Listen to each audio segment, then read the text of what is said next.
Voici la fin de notre cérémonie qui se conclut toujours traditionnellement par le prix de l'Académie, qui est un prix proposé chaque fois par une classe, mais qui concerne l'ensemble de l'Académie. Cette année, c'est sur proposition de la classe des arts que le prix de l'Académie 2022, décerné en 2023, a été attribué à M. Thierry Michel. Toutes nos félicitations.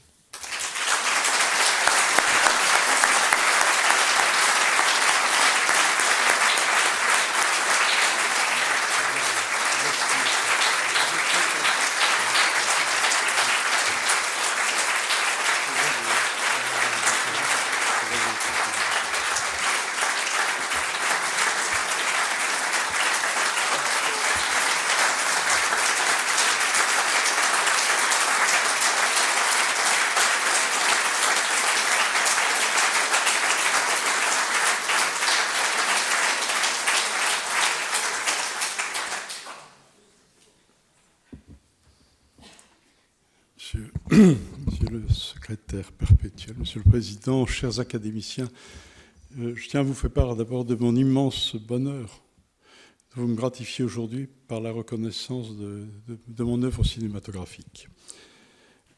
J'ai eu la chance d'être témoin privilégié de l'histoire des 50 dernières années et de pouvoir la raconter et la partager au fil des ans, par l'image et le son, avec cet œil que j'ai voulu cinématographique et engagé. Pour moi, l'histoire est celle des hommes et des femmes que j'ai rencontrés et qui m'ont accordé leur confiance en acceptant d'être filmés durant ce demi-siècle de parcours de cinéaste. Ils m'ont donné des leçons de vie et sont pour moi des exemples d'héroïsme souvent méconnus, parfois reconnus, comme le docteur Denis Mukwege, auquel j'ai consacré un film avant qu'il n'obtienne le prix Nobel de la paix. Ces personnes n'ont cessé d'enrichir mon regard et ma manière de penser.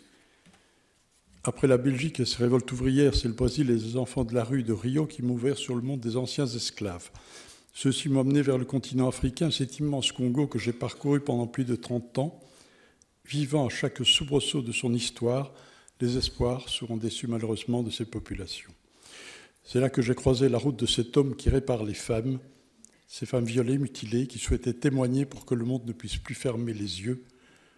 Ce sont elles qui m'ont amené à témoigner envers et contre tout.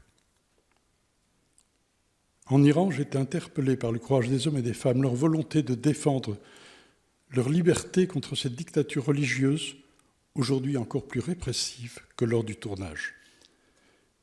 J'ai découvert un peuple au passé millénaire, où une culture exprime une forme de résistance extraordinaire. Dans nos banlieues industrielles, où ne reste que les vestiges d'un passé économique prestigieux, miniers et sidérurgiques, ce sont les petits-enfants de l'immigration que j'ai pu suivre pendant de longs mois dans leurs espoirs d'un avenir meilleur que celui de leurs parents ou de leurs grands-parents. C'est grâce à ces rencontres, à ces moments intenses de partage, parfois douloureux mais souvent heureux, que j'ai pu témoigner de leur combat pour la vie, contre la mort et parfois contre la violence. Ces personnes dont j'ai filmé les révoltes contre l'exploitation, l'oppression ou la répression, qu'elles soient politiques, économiques, culturelles ou religieuses, m'ont permis de sublimer leur combat pour affirmer leur dignité et leur soif de liberté, et la plupart font aujourd'hui partie de ma famille élargie de par le monde. Ce prix s'inscrit dans la petite histoire qui est la mienne et la grande histoire que nous traversons tous. C'est dans la mouvance de mai 68 que j'ai commencé mes études, car nous avions conscience de l'état du monde, des injustices révoltantes. C'était le temps de la guerre du Vietnam que menaient les États-Unis avec des bombardements terrifiants et massifs au napalm, cette arme chimique invraisemblable. C'était l'époque des dictatures en Europe. Ne l'oublions pas, en Grèce, en Espagne, au Portugal. Et le temps des coups d'État en Amérique latine, au Brésil, bien sûr, le Chili qu'on vient de commémorer la mort du président Allende, et bien d'autres pays en Amérique latine, l'Argentine, la Bolivie, le Pérou, sans oublier plusieurs pays, évidemment, d'Asie. C'était en Afrique le temps des autocrates et des régimes des partis uniques. Tout cela permettait aux sociétés multinationales occidentales de prospérer en exploitant les peuples sans vergogne. L'échange inégal entre le Nord et le Sud était la règle. Depuis, le monde a un peu changé. La guerre froide a pris fin et les dictatures de l'Europe, qu'elles soient les dictatures communistes de l'Est ou les autres de l'Ouest, ont été remplacées par des démocraties libérales. Mais la guerre a repris sur le flanc Est de l'Europe, en Ukraine. Une guerre qui en rappelle bien d'autres aussi immondes et immorales. Et si la démocratie est aujourd'hui la règle en Europe, nous assistons cependant dans plusieurs pays occidentaux à l'émergence de régimes illibéraux et de gouvernements d'extrême droite. Mais aujourd'hui, pour notre génération, un nouvel enjeu crucial, méconnu à l'époque, est apparu. C'est le résultat d'un développement industriel qui exploite sans scrupule les ressources de la Terre. La crise climatique et environnementale qui bouscule les équilibres naturels de notre précieuse planète et qui entraîne des tragédies dont le nombre de victimes se compte aujourd'hui en dizaines, voire centaines de milliers. Et même chez nous, en région liégeoise, nous avons été, et j'ai été personnellement victime d'inondations qui ont endeuillé les bords de la Vesdre, de l'Amblève et de l'Ourthe, avec quasi une quarantaine de décès. Nous devons être conscients de ces défis climatiques qui vont entraîner des mouvements migratoires dont nous ne pouvons imaginer aujourd'hui l'ampleur. Ces défis environnementaux vont modifier fondamentalement nos modes de vie. Notre génération et celles qui ont précédé ont une immense responsabilité parce qu'elles ont mis la Terre à sac au mépris des lois de la nature.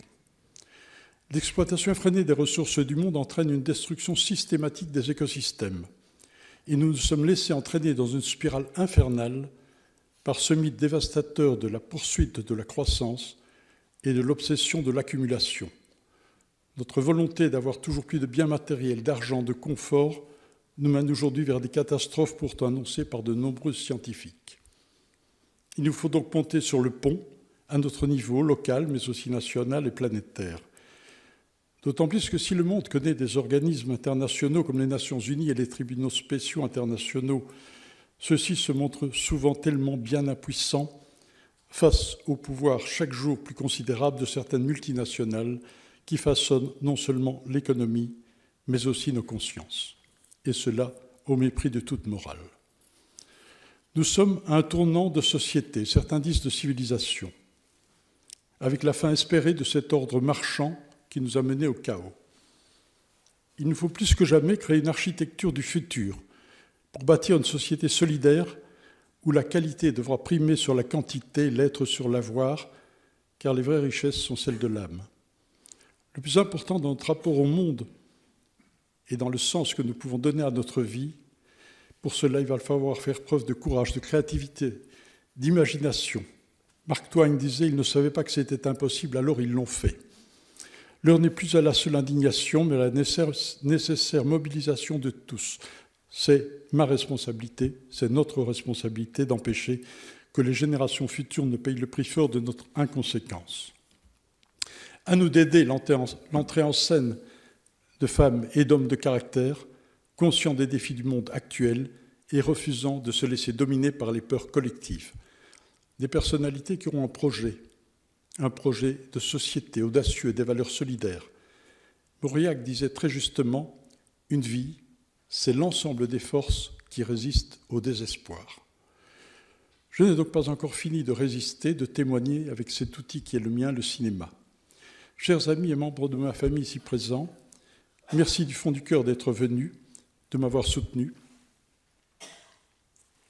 au cours de cette vie qui ne fait pas toujours facile. Et je tiens plus particulièrement à remercier celles sans qui toutes ces œuvres d'une vie n'existeraient pas, car depuis bientôt 50 ans, elles m'accompagnent pour penser, mûrir, réfléchir et parfois réaliser ensemble ces nombreux films tournés dans le monde.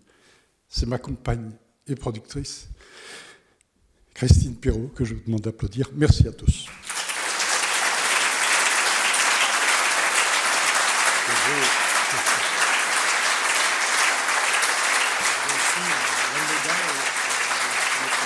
Merci.